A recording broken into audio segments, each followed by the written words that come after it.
Ashton McGee reporting there.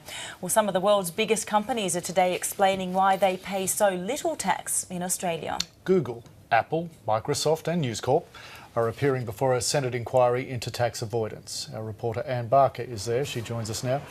Anne, good afternoon to you. Who has given evidence so far?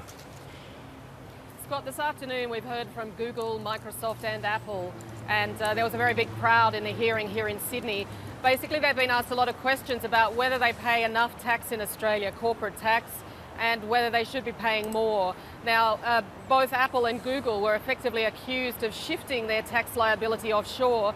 The Greens Senator Christine Milne, who was instrumental in having this inquiry set up, basically accused them of what she called a double Irish-Dutch sandwich, where they will shift a lot of their profits or their tax liability to Ireland or to the Netherlands or even Bermuda, she says, where taxes are effectively zero. Now, both Apple and Google have denied this vigorously.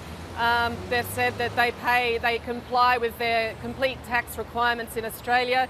Apple says, for example, it pays about just over 30% of the company tax that it's required to pay in Australia, which in fact was higher than the rate that it paid in many overseas countries. And Google says that its global tax rate is about 19%. Now, the key here is that both companies are suggesting that their intellectual products or capital are based overseas, particularly in America, and so a lot of their tax liability is geared towards that.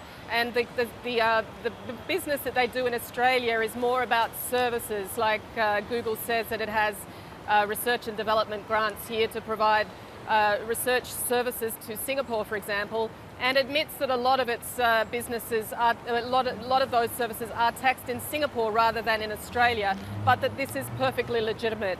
Now, it is important to recognise that we're talking about tax avoidance here, not tax evasion, which is illegal, and tax avoidance is not. But Christine Milne says the question is a moral one as to whether these companies should still be forced to pay more in Australia because the revenue in Australia is so high. Apple, for example, earned $6 billion in revenue, and yet it only paid a very small share of income tax and company tax. And Christine Milne is suggesting that perhaps Australian law and other tax regulations need to be changed to increase that tax revenue for Australia.